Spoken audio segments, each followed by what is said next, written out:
My ex-wife coached our children to cry on camera to extort money from me. Child support got reversed. My ex-wife Melissa discovered that crying children equaled cash. Every Sunday when I picked up our kids, Jake and Ruby, she'd have her phone ready. She'd whisper something to them right before they got in my car, and they'd start sobbing. Then Monday morning, I'd get a video. Your children are crying because they don't have new tablets. $300 by Thursday, or I'm calling my lawyer. Tuesday, another video. Ruby upset because her dance class friends all have better leotards. $400 by Friday. Wednesday, crying about not having the same sneakers as classmates. $200 by end of day. The thing is, I already paid $1,500 in monthly child support, plus half of all activities, medical bills, and school expenses. The court order was clear. But Melissa had figured out that videos of crying children made me panic and pay. She was right. For 6 months, I sent whatever she demanded. The videos got worse. She'd film them in their room surrounded by old toys, wearing clothes that looked worn even though I'd just bought them new wardrobes. Sometimes she'd have them hold signs she wrote. "We miss Daddy, but Mommy says he won't help us." I knew she was coaching them. Jake was 7, Ruby was 5. They didn't talk like that. But what was I supposed to do? Let my kids suffer to prove a point? Then one weekend, I overheard Ruby talking to her stuffed animal. "Mommy says if I cry really hard, she'll buy me ice cream. But I have to look really sad first. That's the game we play for Daddy." That changed everything. I started paying attention during pickups. Melissa drove a new Lexus. She had fresh highlights every month. Designer bags that weren't there during our marriage. But the kids were her props for poverty. So I decided to play director too. The next weekend, I took the kids to the park. While they played, I had a conversation with another dad there, loud enough for them to hear. "Yeah, money's been really tight," I said to him. "Had to sell my watch, skip meals sometimes, but making sure the kids have everything they need is what matters." Jake looked over at me. I pretended not to notice. That night at bedtime, Jake asked if I was really skipping meals. "Sometimes, buddy," I said, "but that's okay. Parents do that. You and Ruby having food is more important." He got quiet. Monday came. Melissa sent her usual video. Kids crying about wanting new bikes. $800 by Wednesday. I replied that I didn't have it. Things were tight. I'd been selling things to make the support payments.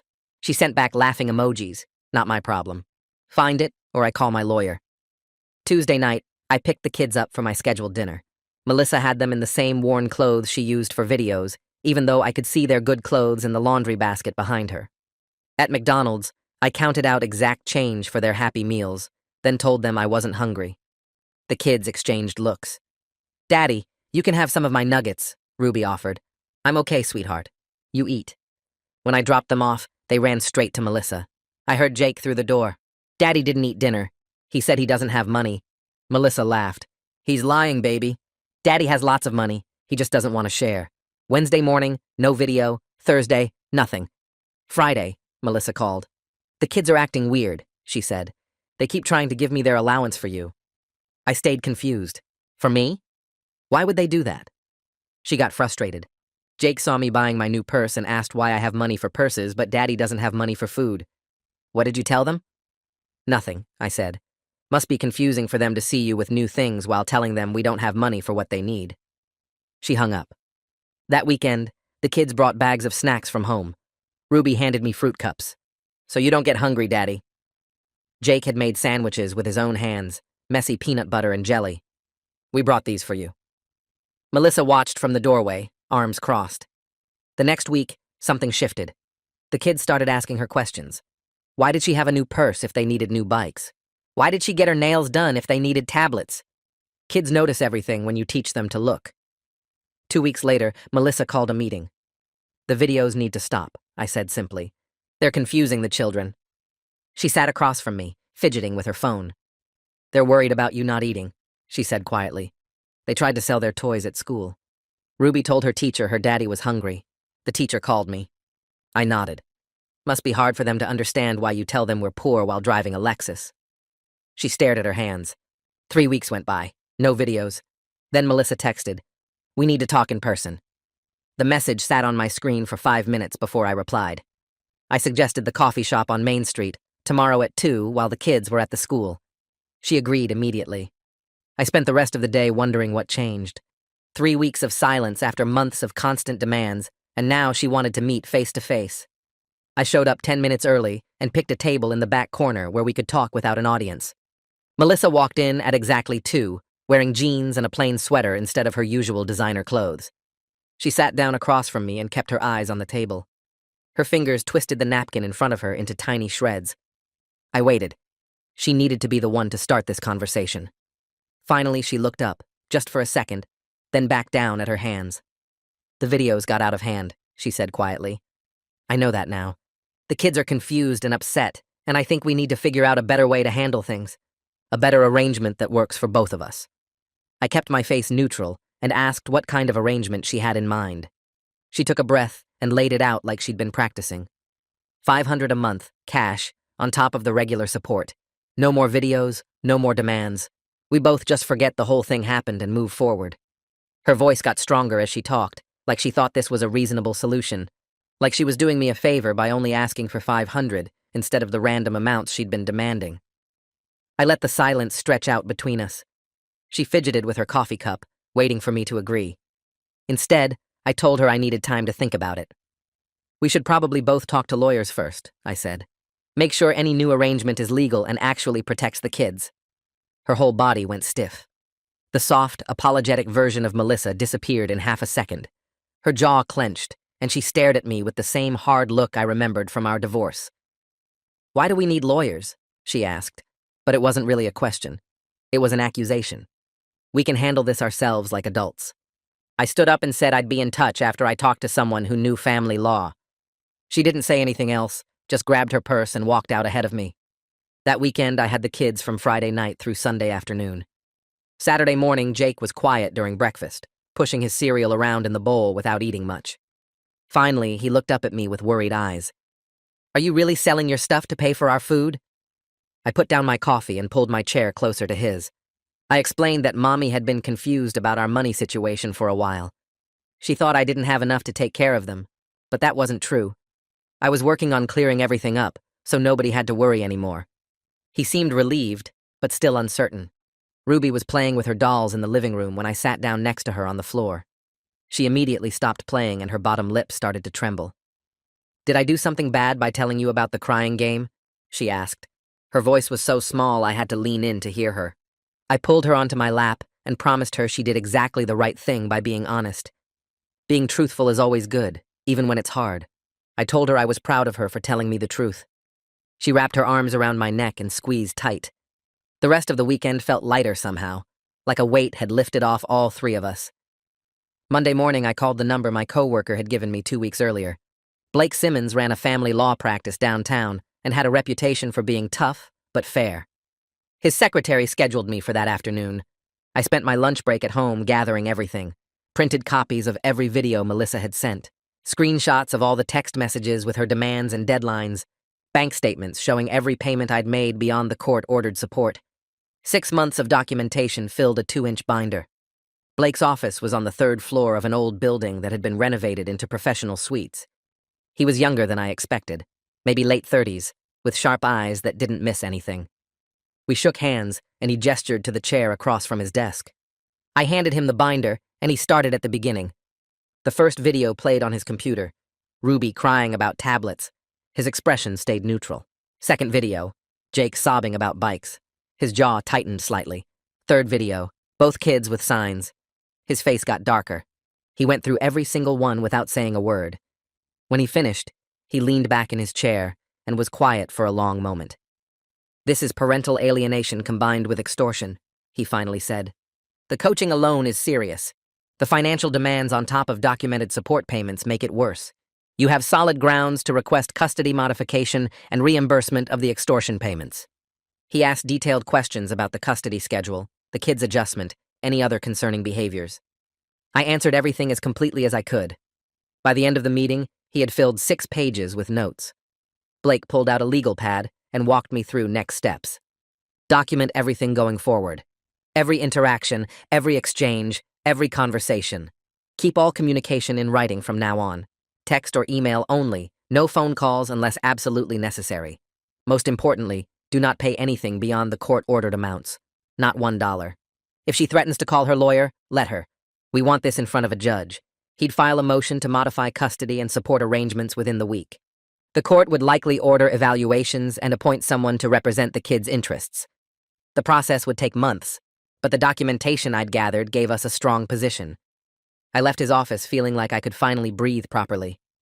That night, my phone rang at 8:30, Melissa's name on the screen. I let it ring 4 times before answering. She didn't bother with hello. "Did you contact a lawyer?" Her voice was sharp and angry. I confirmed that I had and suggested she do the same. We needed to resolve this properly through the court system, where everything could be handled legally and fairly. She started yelling about how I was trying to destroy her relationship with her own children. How dare I involve lawyers in a private family matter? How I was being vindictive and cruel. I stayed calm and repeated that all communication needed to go through our attorneys from now on. Then I hung up. My hands were shaking, but I felt steady inside. The game had changed, and this time, I wasn't playing by her rules. She started yelling about how I was trying to destroy her relationship with the kids.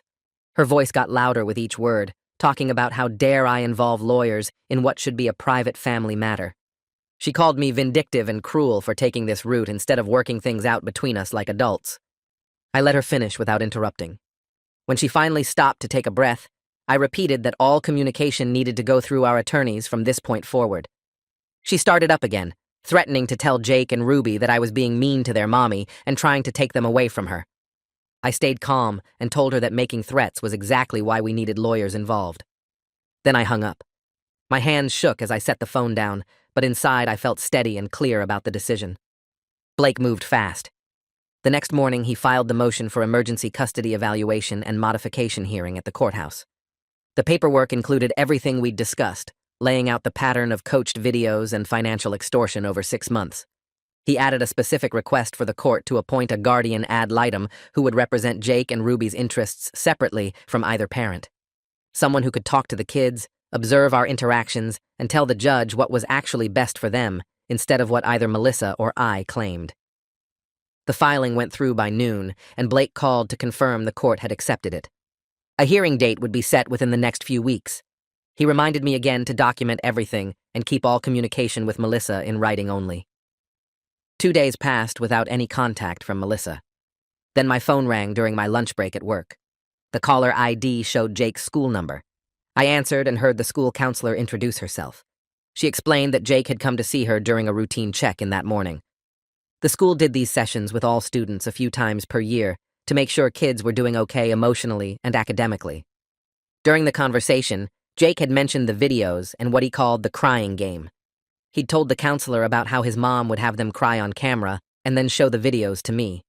He'd also talked about being confused because his mom said we didn't have money, but then bought herself new things. The counselor's voice was professional, but concerned as she explained that she was required to document this as a concerning disclosure. Any indication that children might be involved in parental manipulation or coached behaviors had to be recorded and could be reported to the appropriate authorities. She wanted me to know that she'd be writing up her notes from the session and keeping them in Jake's file. I thanked her for calling and asked if I could authorize her to share that documentation with my attorney. She said yes, that would be fine if I signed a release form. I drove to the school that afternoon and filled out the paperwork allowing the counselor to communicate with Blake and share any relevant information about Jake's statements. This outside corroboration made the case significantly stronger. It wasn't just my word against Melissa's anymore. A trained professional at the kids' school had independently documented Jake talking about the exact behaviors I'd been describing. Blake was pleased when I called him with the update. He said having a third-party witness, especially someone in a position to observe the children regularly, added serious weight to our position. The following week, Blake's phone rang while I was sitting in his office going over some additional documentation. He answered, listened for a few minutes, then put the call on speaker after getting permission from the person on the other end. It was Melissa's lawyer. The voice was smooth and professional, suggesting that perhaps we could work something out before the hearing. They wanted to avoid getting the court involved if possible and settle everything privately between the two parties. Blake asked what kind of settlement they had in mind. The lawyer got vague, talking about finding a middle ground that respected both parents and kept the focus on the children's well-being. Blake thanked them for reaching out and said he'd discuss it with his client, then ended the call. He looked at me and said that Melissa's legal team reaching out this early told him they knew her position was weak. People who felt confident in their case didn't try to negotiate before the evidence even got presented to a judge. Blake advised strongly against any private settlement at this point. We needed the full custody evaluation completed first. Without a professional assessment of what had been happening and how it affected Jake and Ruby, we couldn't make informed decisions about what arrangement would actually serve the kids best. He wanted everything documented officially through the court system rather than worked out in private conversations where details could get fuzzy later.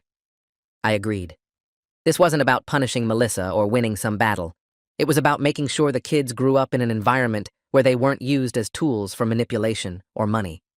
We needed experts to evaluate the situation and tell us what was actually healthy for two young children who'd been caught in the middle of their parents' conflict. 3 weeks after Blake filed the motion, I received official notice that the court had appointed Mariah Day as guardian ad litem for Jake and Ruby. The letter explained that she would be conducting interviews with both parents, observing custody exchanges, talking to the children in age-appropriate ways, and making recommendations to the judge about what custody arrangement would best serve their interests. She wasn't working for me or for Melissa. Her only job was representing what Jake and Ruby needed, even if that wasn't what either parent wanted. The letter included her contact information and a request that I call within 3 business days to schedule an initial interview. I contacted her office that same afternoon and set up a meeting for the following Tuesday at 2 in the afternoon. Mariah's office was in a building near the courthouse, small but comfortable with chairs that didn't feel like waiting room furniture. She was younger than I expected, maybe early 40s, with an expression that seemed kind, but also very observant. We shook hands, and she led me to her office. The interview lasted 2 hours. She asked detailed questions about the custody schedule, how the kids acted during transitions, what activities they enjoyed, how I handled discipline and homework and bedtime routines. Then she asked about the videos. I showed her everything on my phone, the same documentation I'd given Blake. She watched several of them, her face staying neutral and professional. I explained how I'd discovered what Melissa was doing and then described my counter-strategy of performing financial hardship to expose the manipulation. This was the hard part. I admitted that I was worried my tactics might have confused the children too. I'd used similar manipulation, even if my goal was defensive rather than extractive. Jake and Ruby had been caught between 2 parents playing games with their emotions and perceptions. I told Mariah I regretted that part and wished I'd gone straight to a lawyer instead of trying to handle it myself first. She appreciated my honesty about using similar manipulation tactics, even though my purposes were defensive. She explained that her job wasn't to punish either parent or decide who was right or wrong in the adult conflict. Her only focus was determining what would serve Jake and Ruby's best interests going forward. She'd be looking at stability, emotional safety, each parent's ability to prioritize the children's needs over personal grievances, and whether the kids were being protected from adult conflicts or pulled into them. She'd be observing how both Melissa and I interacted with the children, how the kids responded to each of us, and whether there were signs of ongoing coaching or manipulation from either side. The evaluation would take several weeks and include multiple observations and interviews. Then she'd write a detailed report with recommendations for the judge. She thanked me for being thorough with the documentation and for being honest about my own role in the situation. That kind of self-awareness and willingness to acknowledge mistakes usually indicated a parent who could prioritize their children's well-being over their own ego. 2 weeks later, I got a text from Mariah asking if she could observe the custody exchange that Friday evening. I confirmed and let her know the usual time and location where Melissa and I did the handoffs. Friday came, and I arrived at the agreed spot 5 minutes early. Mariah was already there, parked across the street with a clear view. Melissa pulled up right on time in her Lexus. She got out and opened the back doors for Jake and Ruby. Her whole manner was different from usual. She was overly cheerful, her voice bright and loud as she talked about how much she'd missed them for 2 whole days. She kept touching their shoulders and smoothing their hair while telling them to be good for Daddy and that she loved them so much. Ruby pulled away from the touch after a few seconds and ran toward my car without looking back. Jake followed more slowly, glancing between his mom and me with an uncertain expression. Melissa's smile stayed plastered on her face, but I noticed it disappeared completely the moment both kids turned around and couldn't see her anymore. She got back in her car without acknowledging me at all. I buckled the kids in and drove away, catching Mariah writing notes in her car as we passed. The following week, Mariah called to schedule separate interviews with Jake and Ruby at her office. She gave me a specific date and told me the kids would need to come alone. I drove them to the building on Wednesday afternoon, a plain brick office with a small waiting room that had toys and books scattered on a low table. Ruby grabbed my hand when we walked in, but Jake stood stiff beside me, looking around the room like he was measuring how much trouble he might be in. Mariah came out from a back hallway and smiled at both of them, warm and friendly, but professional. She asked me to wait in the lobby while she talked with each child individually. Ruby went first, following Mariah down the hall without looking back at me. I sat in one of the chairs and picked up a magazine but couldn't focus on any of the words. 40 minutes passed before Ruby came back out, her face calm and neutral. She climbed into the chair next to me and started coloring in one of the activity books on the table. Jake's turn lasted even longer, over an hour and 15 minutes. When he finally emerged, his eyes were red like he'd been crying, but his expression was closed off and guarded. Mariah walked him back to me and said she'd be in touch with my attorney soon. The ride home was quiet, both kids staring out their windows without talking. 3 weeks later, Blake called me at work. He'd just received Mariah's preliminary report, and his tone was serious but encouraging. She'd identified several concerning patterns in her interviews with Jake and Ruby, particularly around coached behaviors and confusion about emotional authenticity. Her report documented specific statements the kids made about the crying game and their understanding of how emotions could be performed for results. She recommended both children undergo psychological evaluation with a specialist who could assess the full emotional impact of what they'd experienced. Blake explained this was actually good news for our case because it meant the guardian ad litem was taking the coaching seriously and wanted professional assessment before making custody recommendations. He filed a motion that afternoon requesting the court order psychological evaluations for both children. The hearing for that motion happened 2 weeks later. The judge reviewed Mariah's preliminary findings and agreed that professional evaluation was necessary. He ordered both Jake and Ruby to see Liliana Barnhart, a child psychologist who specialized in parental alienation cases and custody disputes. Melissa's lawyer stood up immediately and objected, arguing that the children were fine and didn't need therapy, that this was just another way for me to attack their mother and waste the court's time. The judge cut him off mid-sentence and said the children's welfare wasn't up for debate. If the guardian ad litem recommended evaluation, then evaluation would happen. He signed the order right there in the courtroom. Blake collected the signed paperwork and scheduled Ruby's first appointment for the following Tuesday. Ruby's session with Liliana went smoothly, according to the brief update I got afterward.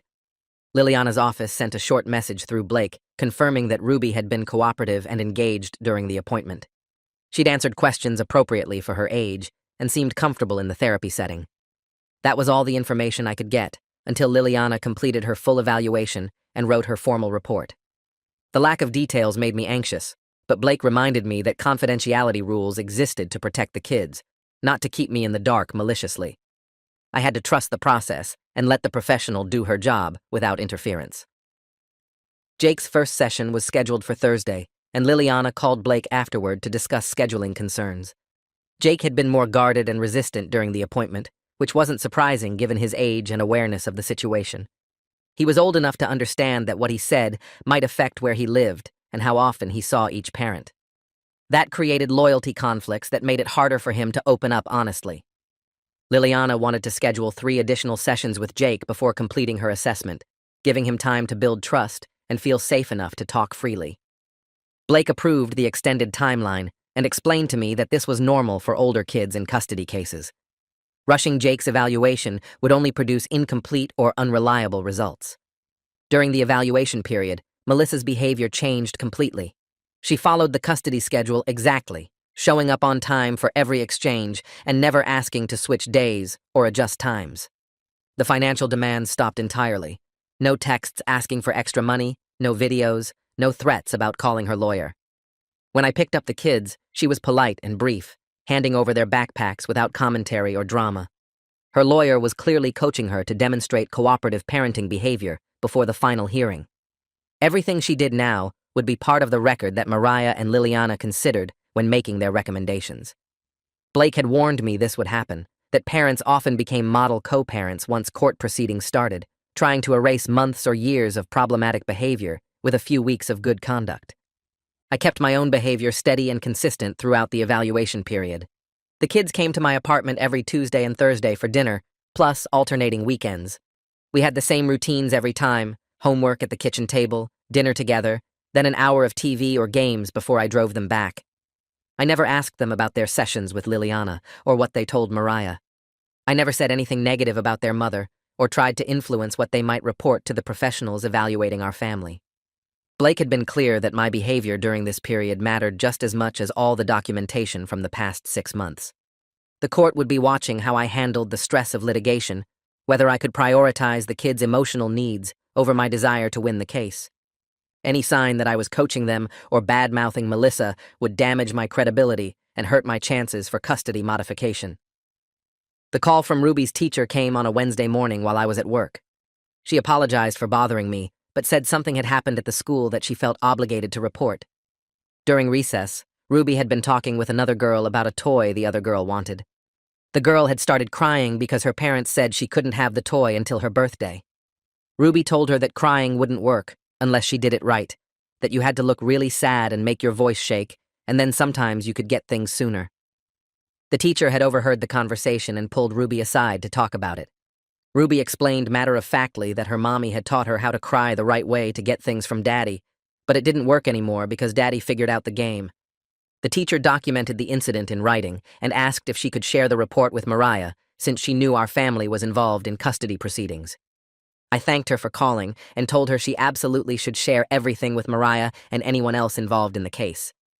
Blake forwarded the teacher's report to Mariah that same afternoon. This outside observation from the school provided something the videos and my testimony couldn't: independent verification from a neutral third party that the coaching had affected Ruby's fundamental understanding of emotions and manipulation. Ruby didn't see anything wrong with teaching another child to fake crying for results. She thought it was normal, just a skill you learned like tying your shoes or reading. The fact that she'd internalized this lesson so completely that she was passing it along to classmates showed how deeply the coaching had impacted her development. Mariah sent Blake a brief acknowledgement that she'd received the report and would incorporate it into her final recommendations. The evidence kept building, piece by piece, creating a picture that even Melissa's suddenly perfect behavior couldn't erase. Liliana's final report arrived at Blake's office 6 weeks after her first session with the kids.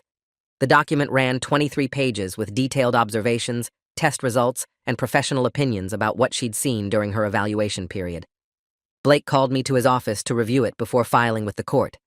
I sat across from his desk while he flipped through the pages, pointing out key sections.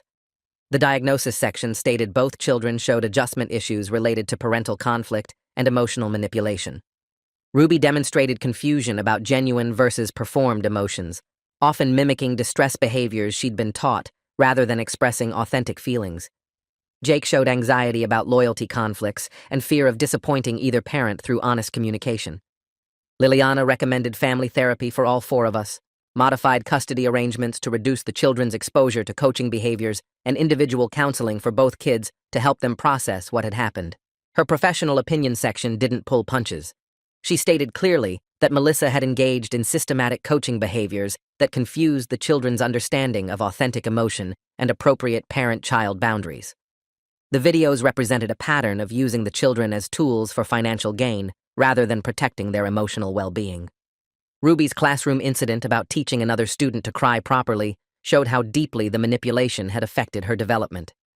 Jake's anxiety about choosing between parents demonstrated the psychological burden placed on him by being caught in adult conflicts. Blake highlighted another section where Liliana noted my counter-strategy of performing poverty. While she acknowledged I'd been trying to expose the manipulation, she emphasized that using similar tactics had also confused the children about what was real versus performed.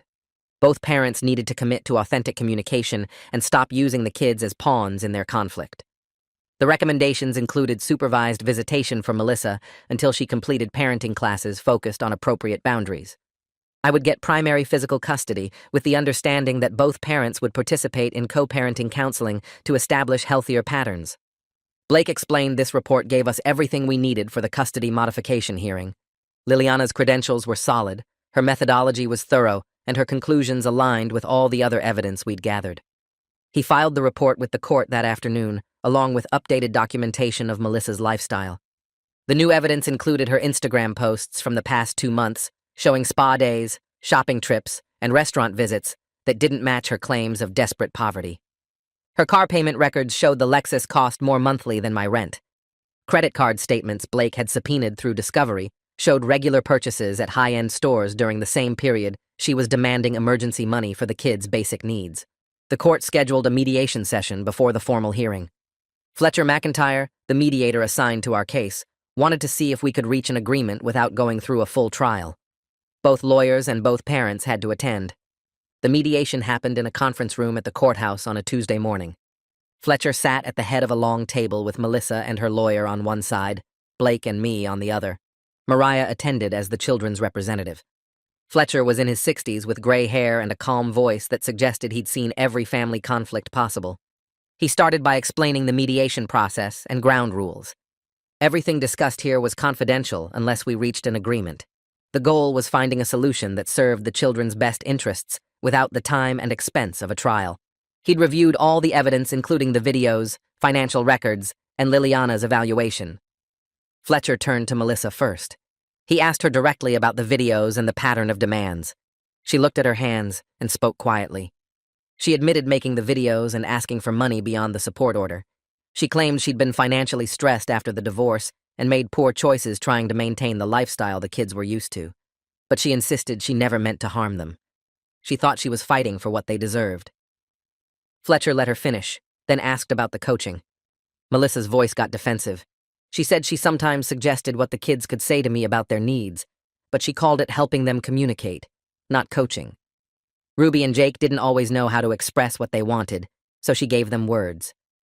Fletcher pulled up one of the videos on his laptop and turned the screen toward her. It showed Ruby holding a sign that said, "Daddy won't help us," with tears running down her face. He asked if 5-year-old Ruby had written those words herself. Melissa went quiet. I stayed silent while Fletcher continued. He brought up her car purchase, the dates of her salon appointments, the designer bag purchases, all documented with receipts and social media posts. He laid them out on the table in chronological order, next to printouts of her text demands for emergency money. The timeline showed her buying a $300 purse the same week she texted that the kids didn't have winter coats. Fletcher asked her to explain the contradiction between claiming poverty for the children while maintaining an affluent lifestyle for herself. Melissa struggled to answer. She talked about needing to look professional for her job, about deserving nice things after years of sacrifice during the marriage, about the kids not understanding adult finances. Her lawyer tried to redirect, but Fletcher kept pushing on the specific examples. Why emergency money for Ruby's dance clothes when Melissa had just gotten highlights that cost more than the leotards? Why demands for Jake's school supplies when she'd posted photos from an expensive restaurant that same evening? Melissa finally admitted the money she got from me often went to things beyond the kids' immediate needs, but she maintained everything she bought ultimately benefited them by keeping their mother happy and stable. Fletcher took a break to let everyone settle. When we reconvened, he presented a settlement proposal. I would get primary physical custody with Melissa having supervised visitation every other weekend for 6 months, then reevaluation for possible unsupervised time. She would reimburse half the extortion payments, roughly $4,000, paid in monthly installments. Both parents would attend co-parenting counseling and commit to appropriate boundaries. The kids would continue individual therapy. Child support would be recalculated based on the new custody arrangement. Melissa's lawyer immediately requested a recess to discuss the proposal privately. They left the conference room and returned 30 minutes later. Her lawyer stated they rejected the settlement. Melissa wanted to maintain equal custody with no supervision, no reimbursement of any payments, and only voluntary counseling rather than court-mandated. She was willing to agree to stop making videos and demanding extra money, but nothing more. Fletcher asked Melissa directly if she understood that rejecting this settlement meant going to a formal hearing where a judge would review all the evidence, including Liliana's report. She nodded, but stayed firm. Her lawyer clearly believed they could argue their way through a trial better than accepting the mediation terms. Fletcher documented the failed mediation in his report to the court. He scheduled the formal custody hearing for 3 weeks later. Both sides would present their full evidence, and the judge would make final decisions about custody, visitation, support, and any other remedies. Blake and I left the courthouse and walked to his car. He wasn't surprised by the rejection. Melissa's lawyer probably thought they could minimize the coaching evidence and play up her role as primary caregiver during the marriage. They'd paint me as vindictive, and her as a struggling mother who made mistakes under pressure. Blake spent the next 3 weeks preparing me for testimony. We met 4 times to review every video, every payment, every interaction. He showed me how to stay factual and unemotional on the stand, how to answer only what was asked without volunteering extra information, how to let the evidence speak for itself rather than trying to explain or justify. He warned me that Melissa's lawyer would try to make me look like I'd manipulated the situation, that my poverty performance was just as bad as her coaching, that I was using the legal system for revenge rather than the kids' benefit. I needed to stay calm and stick to facts, no matter how aggressive the cross-examination got. I practiced my testimony with Blake 4 more times over the next 2 weeks, going through every possible question the judge might ask. He made me explain my counter-strategy over and over until I could describe it without sounding defensive or proud of myself.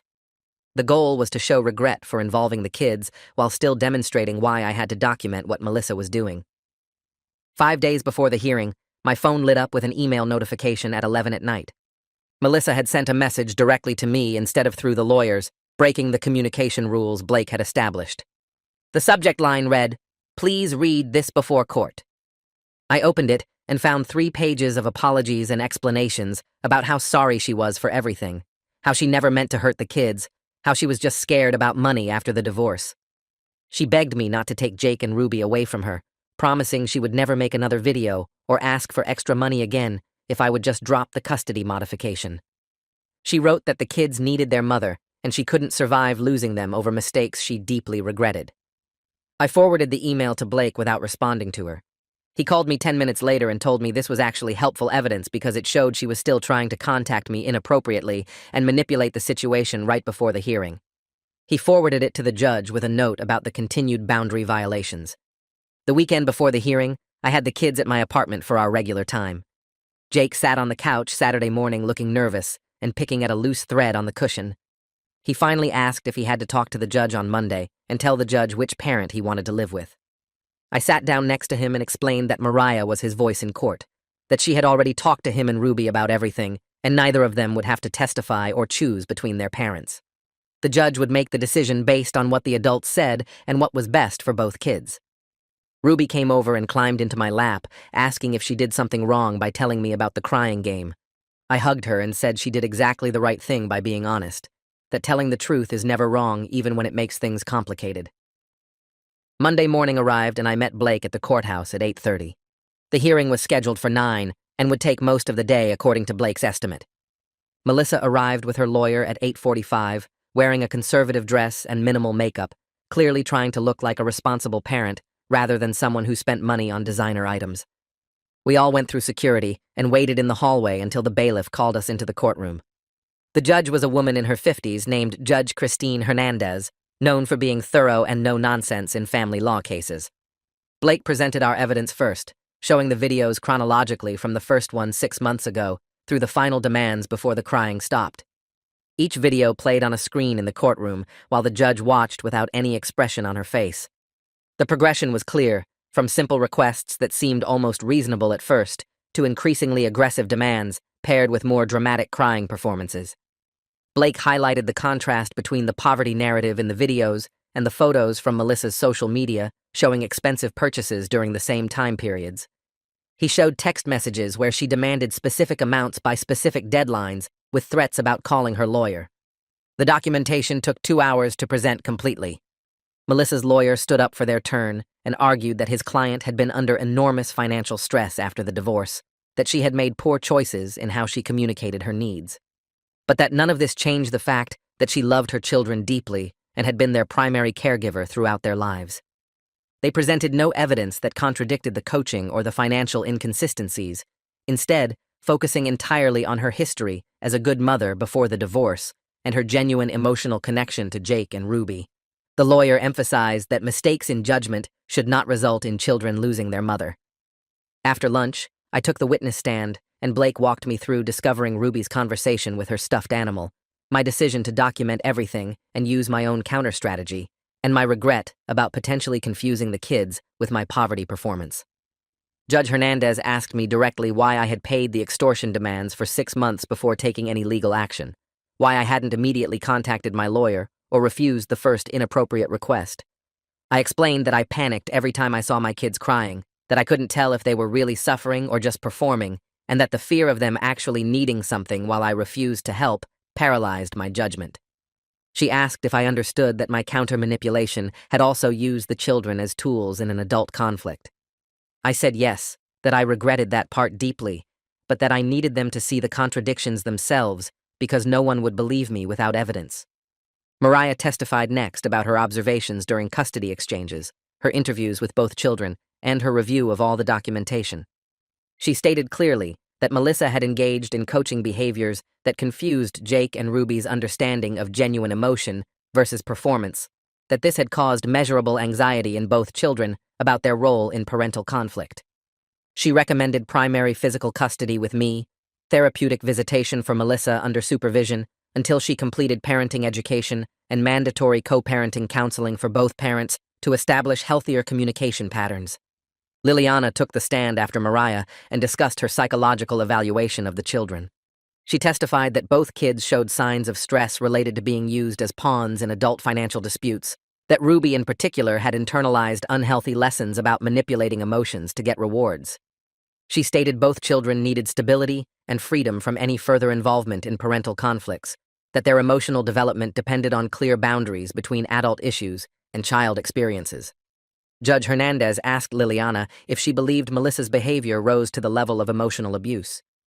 Liliana carefully explained that while the coaching was harmful and inappropriate, she saw it more as extremely poor judgment during a stressful period rather than intentional cruelty, but that the impact on the children were serious, regardless of intent. The hearing ended at 4:30 in the afternoon. Judge Hernandez stated she would take the case under advisement and issue a written decision within 2 weeks. Both sides left the courtroom, and I felt exhausted from the tension of waiting to hear each testimony and answer difficult questions. Blake told me the judge's questions had been fair and thorough, that we had presented strong evidence, but that family court decisions were never completely predictable. The next 2 weeks felt longer than the entire 6 months of dealing with Melissa's videos. I went through my regular routine with the kids, maintained normal custody exchanges, and tried not to think constantly about what the judge might decide. 12 days after the hearing, Blake called me at work. The decision had arrived. I stepped outside to take the call, and he read me the key points. I was awarded primary physical custody of Jake and Ruby, effective immediately. Melissa would have supervised visitation every other weekend for 6 months at a family visitation center. Then the arrangement would be reevaluated based on her progress in counseling and parenting classes. The judge had ordered Melissa to reimburse $4,000 of the extortion payments in monthly installments of $200, to attend court-mandated parenting classes focused on appropriate boundaries, and to participate in family counseling with both children and me. The judge also modified child support. Melissa would pay me $300 every month, which was a complete flip from how things had been. The judge made it clear this wasn't about punishing Melissa, but about calculating what made sense with the new custody setup. The kids lived with me most of the time now, so the money needed to go where they were. Blake handed me the paperwork outside the courtroom, and I stared at the numbers, feeling weird about the whole thing. Relief washed over me, knowing the extortion was officially done, but sadness hit me too, because this meant the kids wouldn't see their mom as much. I never wanted to limit their time with Melissa. I just wanted the manipulation to stop. The first supervised visit happened at a family center 2 weeks after the hearing. The place had colorful walls and toys everywhere, designed to feel welcoming for kids going through tough family situations. I brought Jake and Ruby to the front desk, and a woman with a clipboard checked us in. The kids held my hands tighter than usual. Melissa sat in a small room visible through a window, and a supervisor sat in the corner with a notepad. Jake looked at me nervously, and Ruby pressed against my leg. I knelt down and told them to go have fun with their mom, that everything would be okay. They walked in slowly, and Melissa's face lit up when she saw them. She didn't mention anything about court or money or any of the adult stuff. She just pulled out a board game and asked if they wanted to play. Ruby hesitated at first, but sat down when Melissa started setting up the pieces. Jake joined after a minute, and soon they were laughing at something silly that happened in the game. I watched through the window for a few minutes before heading to the waiting area. The hour felt long, but when the supervisor came out with the kids, they seemed okay. The supervisor pulled me aside briefly and said the visit went well. Melissa stayed focused on the kids, asked them about school and friends, played games with them, and didn't bring up anything inappropriate.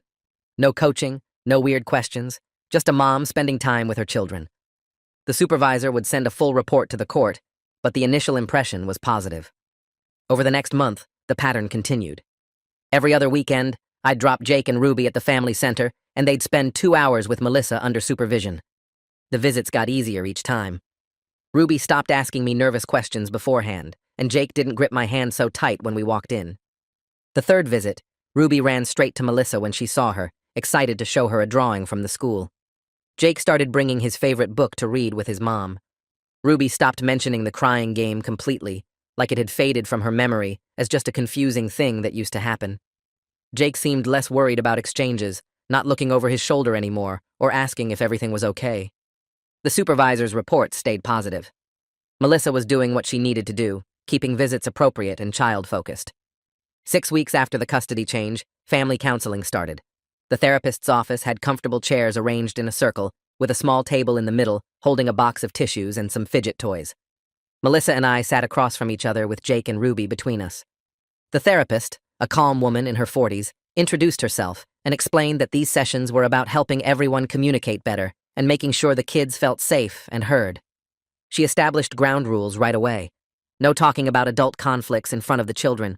No using the kids as messengers between parents. All communication about schedules, money, or disagreements needed to happen directly between Melissa and me, preferably through text or email so there was a record. The kids were not responsible for adult problems, and they needed to know both parents loved them no matter what. The first session focused on letting Jake and Ruby express how they felt about everything that had happened. Ruby drew pictures while talking, and Jake mostly looked at his shoes. The therapist asked gentle questions about what made them feel worried or confused, and both kids mentioned feeling caught in the middle sometimes. The therapist validated their feelings and reminded them that none of this was their fault. 3 months into the new arrangement, Blake called me with an update. Melissa had completed all her required parenting classes and was requesting the court move up the 6-month evaluation. She wanted to start unsupervised visits sooner. Blake's advice was clear. Wait for the full 6 months like the judge ordered. Melissa was doing well, but consistency mattered, and the court had set that timeline for a reason. Rushing it could backfire if something went wrong. I agreed to stick with the original plan. The kids were adjusting well, and I didn't want to mess with their stability by changing things too fast. Meanwhile, Jake's progress at the school became obvious. His teacher sent me an email saying his grades had improved in reading and math, and he seemed more focused during class. The school counselor called me separately to say Jake appeared happier and more settled during their weekly check-ins. He talked more about his hobbies and friends instead of seeming distracted by home worries. Ruby's teacher reported similar improvements. Ruby was engaging with classmates more appropriately, especially when it came to emotions. Before, Ruby would sometimes try to manipulate situations by fake crying or exaggerating feelings to get what she wanted with other kids. Now she was expressing herself more genuinely, asking for things directly instead of performing for them. The teacher noticed Ruby understanding better when other kids were really upset versus when they were just being dramatic. At the 6-month mark, Liliana scheduled follow-up evaluations with both kids. She met with them individually at her office, using the same gentle approach as before. Jake opened up more this time, telling her about his favorite video game and how he liked having a regular routine at my place. Ruby showed Liliana her collection of stuffed animals and talked about her best friend at the school. Liliana's report arrived a week later. Both children showed significant improvement in their overall adjustment. Their anxiety about parental conflict had decreased noticeably. Jake no longer exhibited signs of feeling responsible for adult problems, and Ruby had stopped displaying manipulative emotional behaviors. The report recommended continuing family counseling, but stated both children would benefit from increased contact with their mother in an unsupervised setting, as long as the positive patterns continued. The reevaluation hearing took less than 30 minutes. Blake and I sat at one table, Melissa and her lawyer at another. The judge reviewed Liliana's report, the supervisor's documentation from all the visits, and the family therapist's notes. The judge asked Melissa a few direct questions about what she'd learned from the parenting classes and how she planned to maintain appropriate boundaries going forward. Melissa answered carefully, acknowledging her mistakes and explaining the specific strategies she'd learned for handling stress without involving the kids. The judge nodded and modified the order. Melissa could have unsupervised visitation every other weekend starting immediately. Family counseling would continue for another 6 months. If everything remained stable, they'd revisit the arrangement again to potentially increase Melissa's time further. The judge emphasized that this was contingent on Melissa maintaining the progress she'd made and warned that any return to previous behaviors would result in immediate consequences. Outside the courtroom, Melissa stood near the water fountain, her purse strap twisted between her fingers. She waited until Blake walked away before approaching me. The kids were with my mom for the afternoon, so we didn't have to worry about them seeing us together like this. She looked at her shoes, then at the wall behind me, anywhere but directly at my face. "Thanks for not completely shutting me out," she said quietly. "I know you could have pushed for supervised visits forever." Her voice cracked slightly on the last word. I shifted my weight, uncomfortable with the gratitude when 6 months ago she'd been coaching our kids to cry on camera. "They need their mom," I told her, "just the healthy version. The one who actually cares about them instead of using them." She nodded and wiped her eyes quickly with the back of her hand. I'm trying to be that person again. The parenting classes helped me see how messed up everything got. I didn't respond because words felt inadequate for the damage that had been done. She walked to her car without looking back, and I headed to mine in the opposite direction of the parking lot. The first unsupervised weekend arrived 2 weeks later. I dropped Jake and Ruby at Melissa's house Friday evening, watching them run up the walkway with their overnight bags. Ruby turned at the door to wave, and I waved back before driving away. My phone buzzed an hour later with a text from Melissa showing a photo of the kids eating pizza at her kitchen table, both smiling with cheese on their faces. Saturday afternoon, another text came through with Jake and Ruby at the park on the swings. Sunday morning, she sent a picture of them making pancakes, flour dusting Ruby's nose. At exactly 6 o'clock Sunday evening, her car pulled into my driveway. The kids bounded out with their bags, talking over each other about the weekend. Melissa stayed in the driver's seat, gave a small wave through the windshield, and backed out without asking to come inside or starting any conversation about money or problems. Jake told me about the movie they watched while Ruby showed me a drawing she'd made of their cat. No tears, no coached sadness, no manipulation, just a normal weekend with their mom. 4 months passed with the new arrangement settling into place. Melissa and I communicated through a co-parenting app the therapist recommended, keeping everything documented and focused on the kids' schedules and needs. We split the cost of Jake's summer camp without argument. When Ruby needed new shoes, Melissa bought them and sent me a photo of the receipt without demanding reimbursement beyond what the custody order specified. At the school events, we sat separately, but acknowledged each other with brief nods.